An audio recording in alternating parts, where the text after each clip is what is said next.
Picture this: a submarine named the Titan cruising along in the vast depths of the Atlantic Ocean, where GPS signals don't dare to tread. How do they communicate with the support ship, you ask? Well, they've got this fancy text messaging system powered by Starlink's satellite internet service. It's like they're texting their way through the deep sea. It's impressive, huh? So the crew of the Titan's having a jolly good time messaging away when suddenly, at 11:15 a.m., the messages stop. Just like that, silence engulfs the ocean. No signals, no communication. It's like the Titan decided to ghost the world. Despite the silence, people still hope the Titan will surface at 4:30 p.m., as planned. If the submarine got stuck, the crew could shift its weight back and forth to help it rise. They could do this by adjusting something called ballasts, essentially tanks filled with water that help the submarine stay steady or descend. But 4:30 p.m. comes and goes, and there's no sign of the Titan. The support ship waits, and finally, at 7:10 p.m., they decide to notify the US Coast Guard. That's when a race against time starts. You see, Chrono, the crew's oxygen supply was only meant to last for a mere 4 days. Oh, well, let's just say I'm glad I'm an owl and not cooped up in that sinking sub. Well, Chrono, that makes the two of us. But the story gets darker, and it's only the beginning. During emergencies at sea, ships usually have a device called EPIRB, or Emergency Position Indicating Radio Beacon. It helps rescuers locate the ship quickly. But the Titan didn't have one. And that's not all. Even if the submarine managed to surface, the crew would find themselves trapped inside. That's because the submarine door could only be locked and opened from the outside, leaving them helpless. These 4 days were incredibly critical, no matter where the submarine was. Yikes! Nothing screams fun adventure like being trapped in a canister at the bottom of the ocean. Future submersible experts should take notes. Now, imagine trying to find something the size of a van in a search area 25,000 kilometers big. That's 16 times the size of Mexico City. The deepest underwater rescue ever had only reached 480 meters underwater, and the Titan was much, much deeper than that. It's like finding a needle in a haystack. Despite the odds, rescue teams from the US and Canada started the search, deploying sonar to detect signals underwater. Ships scanned the surface, and more joined as time went on. On the third day of this operation, a sonar device on a Canadian aircraft picked up odd sounds, a bit like knocking, heard at half-hour intervals. The US Coast Guard heard them too. Hold on a second. Are you suggesting that someone actually survived this underwater nightmare? Oh, bless your optimistic little heart, bud. But on June 22nd, they found some debris on the ocean floor, roughly 490 meters from the Titanic's bow. The sight of this wreckage confirmed a somber truth. Titan's submersible had imploded, and all 5 of the men aboard had tragically lost their lives. Well, that ends the mystery there. 5 men, including British billionaire Hamish Harding and a British Pakistani multimillionaire with his son, each had shelled out a staggering $250,000. They weren't looking to buy a penthouse or a yacht, invest in a new business or a piece of modern art. They were buying a ticket to what ended up being a death trap. Their mission was to go down to the silent, ghostly wreckage of the Titanic, lying 3.5 kilometers beneath the Atlantic Ocean, all aboard the Titan submersible. Little did they know that this mission would soon turn into their final, ill-fated expedition. Now, Chrono, I'm sure you're going to ask, what were the final minutes for these men like? What in the world could have caused this implosion? Was there any way out of this tragedy? Well, great minds think alike, I suppose. To debunk a myth, implosion isn't about explosive blasts, despite what our minds picture. Unlike explosions which burst outwards, implosions are inward forces that crush a structure until it breaks apart. Let's say you take a simple glass bottle, seal it up tight and suck all the air out inside to create a vacuum. Now, what happens when the external pressure squeezes that poor bottle? Oh, implosion. Yeah, that's right, Chrono. The bottle crumbles under the crushing pressure. Remind me never to trust a glass bottle with my secrets. That's what happened with the Titan submersible. A catastrophic implosion, where the immense external pressure made the entire structure break apart, almost in the blink of an eye. Tragically, this means that the crew on board all died without even realizing what was happening. So, what caused the implosion of the Titan submersible? To answer that, let's dig into its backstory. The Titan vanished in the vast Atlantic Ocean, near Canada, about 600 kilometers off Newfoundland's coast. Coincidentally, it ended up near the Titanic's haunting remains, divided into two sections, the bow and stern, resting roughly 800 meters apart on the ocean floor. Now here's the thing about the Titan. It wasn't your typical submarine. It was actually a submersible. While submarines can roam independently, submersibles rely on a support ship for their deployment and retrieval. And in the case of the Titan, that support ship was none other than the trusty Polar Prince. Quite the dynamic duo. OceanGate, founded in 2009 and led by CEO Stockton Rush, spearheaded the mission. This company is committed to unraveling the ocean's mysteries through human exploration and has been a pioneer in the development of manned submersible technology. OceanGate has organized expeditions for rich people to intriguing locations such as the Andrea Doria and the SS Governor. The Titan was specifically designed to explore the depths of the ocean, capable of reaching a staggering 4,000 meters underwater. This made it a perfect candidate to visit the Titanic, as the iceberg that tragically collided with the ship towered above the water's surface at a whopping 100 feet. Oh, just hundreds of feet taller than little old me. No big deal. Let's take a dive into the depths.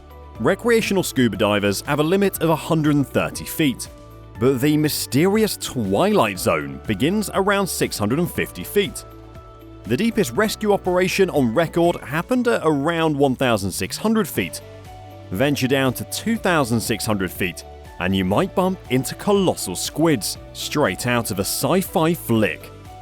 Keep descending into the eerie midnight zone, where sunlight fades, temperatures chill at 4 degrees centigrade. Go even deeper, 5,000, 6,000 feet and beyond, until you reach the ocean floor, where the Titanic rests at a staggering 12,500 feet below the surface. At these depths, the pressure must be hundreds of times greater than at the surface. I'll stick to my cozy tree branch, thank you very much. That is a smart choice, my feathered friend. When it comes to venturing into these extreme depths, the design of a submersible needs careful consideration. Most submarines stick to good old steel, reliable and sturdy. But the Titan? Oh no, they had to be different. They decided to use carbon fiber for their main body. Carbon fiber, the material that likes to keep you on your toes. It's strong, but its strength varies based on the direction of force. It's like having one bicep ready for the gym and the other struggling to carry groceries. Top-notch decision-making right there. Oh, absolutely. Who needs consistency when you're exploring the depths of the ocean? I'm sure the carbon fiber hull was a genius idea. To add to the mix, the cylindrical shape chosen for the Titan was, well, less than ideal, raising further concerns. In fact, OceanGate's CEO, Stockton Rush, had spilled the beans that the hull of the Titan was crafted using carbon fiber sourced from an old Boeing aircraft that had seen its fair share of flying days. It's like rummaging through the discount aisle and hoping for the best. Yeah, they apparently opted for a budget-friendly deal. This raised concerns about the Titan's structural integrity and the crew's safety. Genius indeed. But wait, there's more.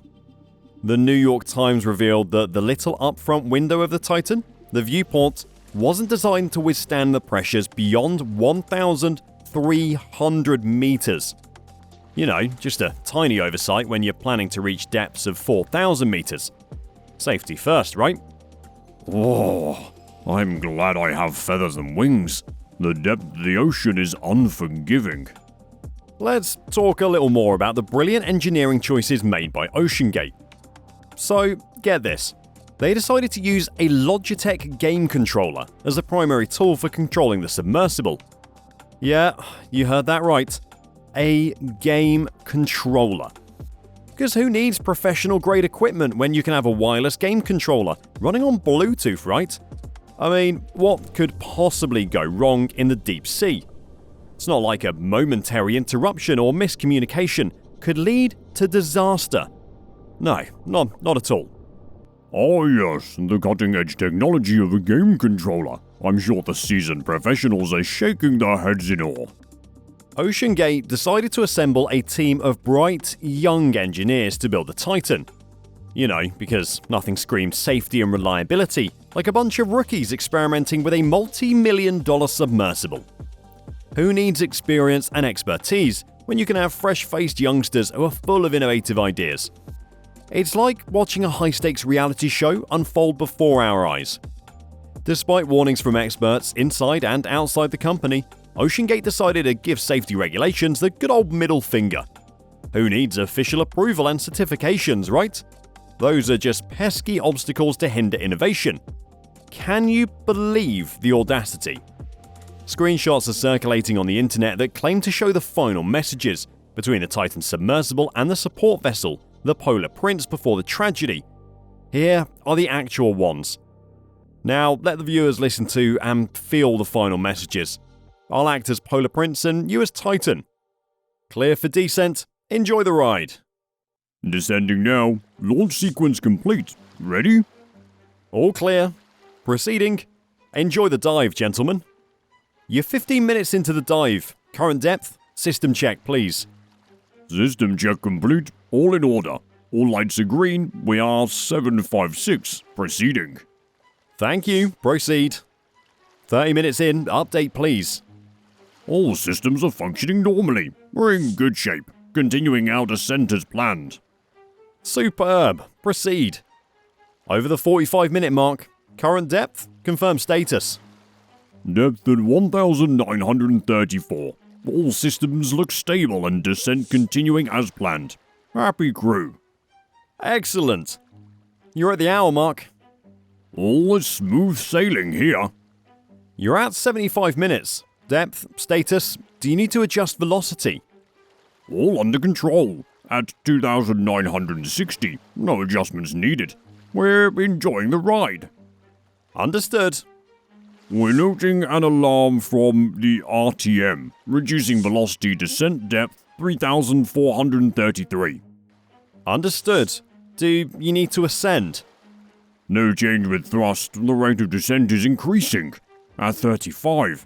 Going to release the ballast now. Stand by. Yeah, agree. Release the ballast. No improvement. Preparing to jettison the frame. Affirmative. Update when able. RTM indicator status? Frame jettisoned, multiple attempts needed, but starting the ascent now. Multiple attempts? What is your status? RTM indicators. Depth? Update please when able. Crackling sounds at the aft. Can you identify source? RTM indicator status. Neg. RTM status. Trying to run diagnostics. Ascending now, but very slow. Sounds have subsided. Global RTM alert active, all red. Okay, understood. Any codes, depth, ascent rate? Updates when able, please? Slow ascent in progress. Quarter predicted. Unclear Y rate is small. Low indicator. At 3,476. Aiming for the surface. We're talking it over with the engineer. Just stand by. Depth and status, please. What's the wattage on upwards thrust? Reading red on the A power bus. I switched to B. At 3,457 meters. More sounds aft. Understood. Continue ascent. I'm talking to Carlos about power bus situation right now. Stand by. We're activating recovery procedures. Carlos is requesting wattage output from bus B. Status update, please. Velocity of ascent? We're not receiving you. Update, please. Status and depth report. We need you to respond with status and depth. Carlos is requesting wattage update on thrusters. We're unable to read you. We're moving to recovery coordinates. Report if you read. Please respond if you're able. The Ocean Gate catastrophe serves as a harsh lesson to the dangers of hasty, careless engineering.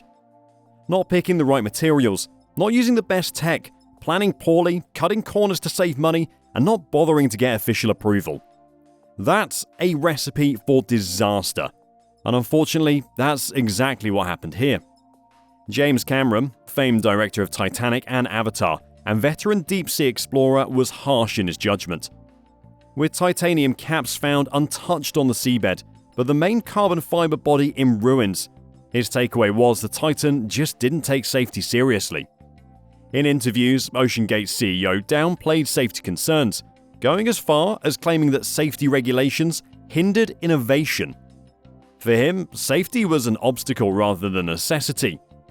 This view caused widespread concern in the industry. Imagine if we commoners started thinking like that. Firefighters would just let houses burn, thinking, well, we don't want to hinder the innovative ways the fire is spreading. When creating the Titan, the CEO didn't just stretch the rules, he broke them. He used prohibited materials like carbon fiber and titanium. Concerns raised by the Director of Marine Operations were ignored, leading to a legal battle. In a letter, 36 prominent figures warned the CEO about the potential disaster caused by his disregard for safety. Wow, that's an eerie parallel to history. Just like how the unsinkable Titanic met its end in the depths of the ocean. Exactly. The lesson is clear. Prioritize safety alongside innovation. The OceanGate CEO's disregard for safety serves as a harsh reminder of how important sound engineering and a commitment to safety is. And now, Rush finds himself in the infamous club of investors, wiped out by their own creations. How poetic. So that wraps up the story of the Titan. For those playing fast and loose with regulations, remember the Titan.